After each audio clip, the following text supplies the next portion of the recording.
So I've been hearing some people say that Jaron Ennis might be in trouble because he's fighting this dangerous unknown name, Uisma Lima. So I was like, you know what? Let me look this man up, let me watch some of his fights, and let me see what he's about. Is Jaron Ennis actually in danger? I just watched some of his fights, and listen, this is all I gotta say.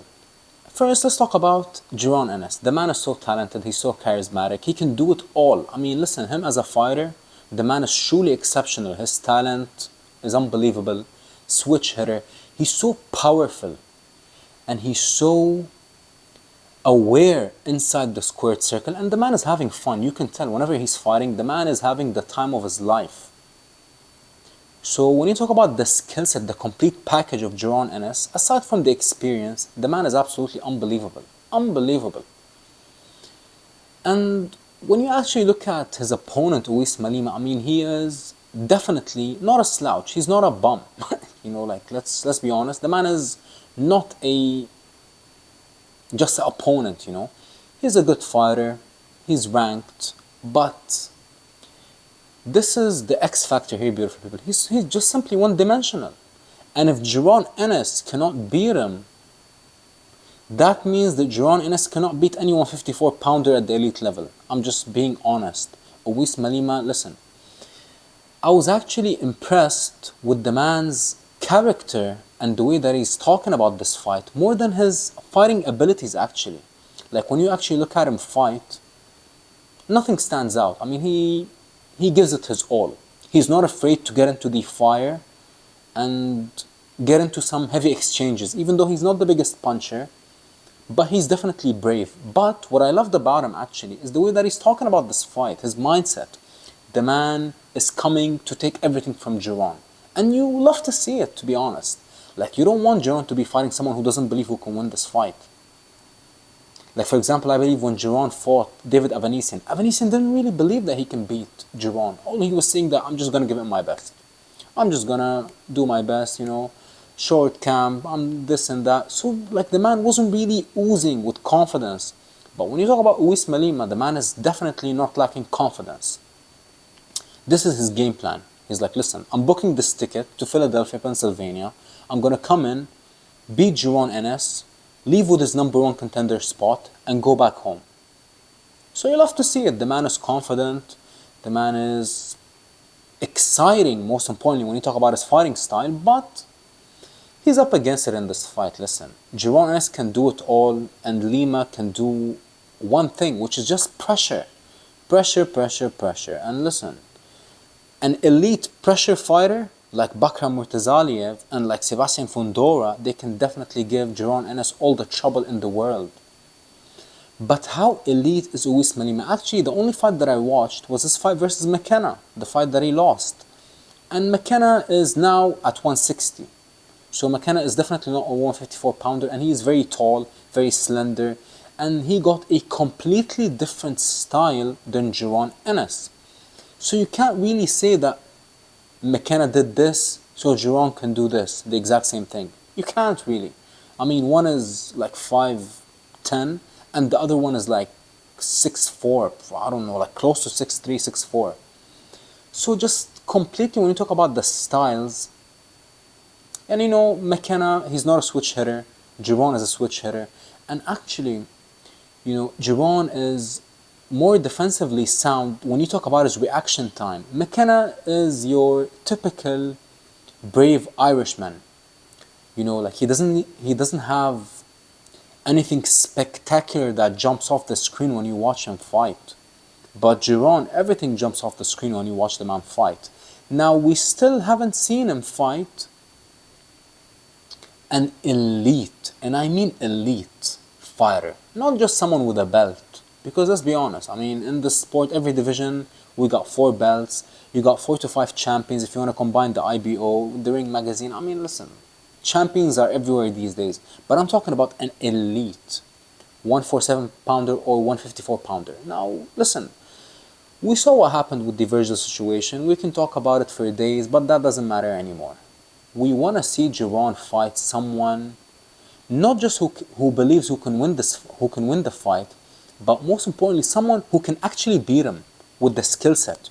I believe Jaron Ennis will have the fight of his life if he steps into the ring versus the IBF champion, Bakram Murtazaliev. And that is why Jaron Ennis, I can't blame him. You gotta look at his management side and his promoter, Eddie Hearn. There's a reason why he's ranked number 1 in all the sanctioning bodies except one, the IBF. Why? It's because Eddie Hearn, not Jaron's fault, but definitely Eddie's plan, and he's a smart man. He doesn't want Jaron to fight Bakram Murtazaliev, and that is why he's not pushing for Jaron to be ranked high in the IBF rankings. So they're looking to set up Jaron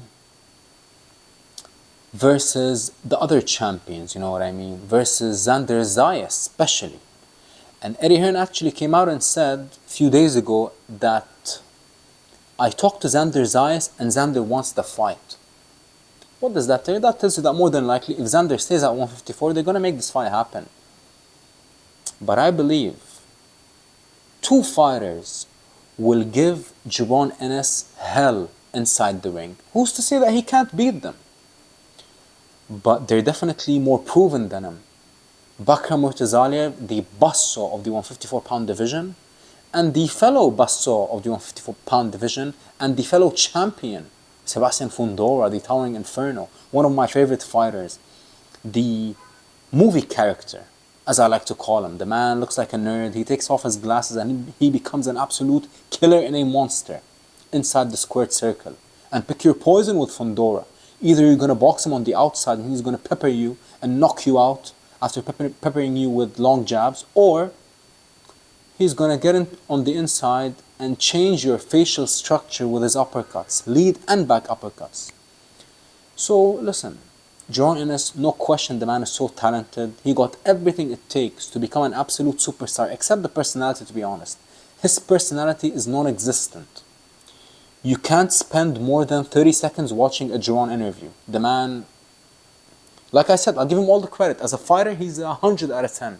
Personality, non-existent. But who's to say that he can't reach the highest of heights in the sport of boxing? But Lima, I mean, if you can't beat Uisma Lima,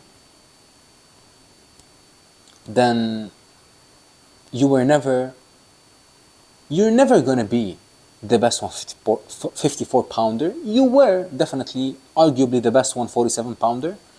But if you can't beat Uisma Lima at 154, then you are in deep trouble and you will never beat the likes of Bakram Murtazaliev and the fellow killers at the 154 pound division. But nonetheless, let's see what happens. I'm picking Jaron Ennis. I mean, listen.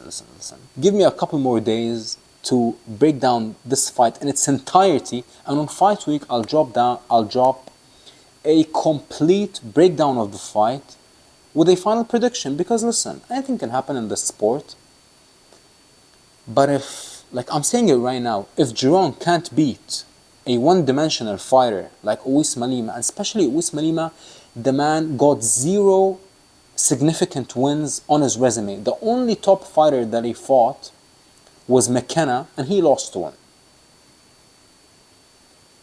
Let's see what happens. I'm picking, as of now, I still gotta watch more Uisma Lima fights, but without even me picking, Jaron Ennis, if he doesn't win this fight, I mean, we're all in trouble. Everybody who thinks that Jaron is elite and Jaron is like the next face of boxing, we're all in trouble if the man can't beat someone called Uisma Lima. No disrespect to Uisma Lima, listen. Everybody is a nobody until they become a somebody and they get that significant win and shocking win, just like Kambosos. You know, nobody believed in Kambosos except me, actually. When I interviewed him on this channel and I dropped a podcast with him, I was like, listen, this man is coming, not just he will beat Teofimo, he will drop Teofimo, he will take all his belts, and he might even knock him out. He didn't knock him out, but he definitely dropped him, he definitely beat him, and he definitely took every single belt from Teofimo Lopez and changed his life forever. Now, who's to say that Uisma Lima can do the same? But we gotta see it first. And I'm not gonna completely write him off, because that would be just simply disrespectful, you know, because it's boxing. But I'm gonna do more tape study, especially for Uisma Lima. Listen, I've been watching Jaron for a couple of years now, and I know what the man's about. He's about violence. I'm gonna watch every single Uisma Lima fight available on the internet, and then I'm gonna drop a video breaking down this fight and giving you my opinion of how I truly feel about this fight. Would I have liked him to fight a better fighter? Of course. Would I have liked him to fight Virgil? Of course. But this is the fight that we're getting, so let's tune in. Less than 2 weeks out. Let's see what happens.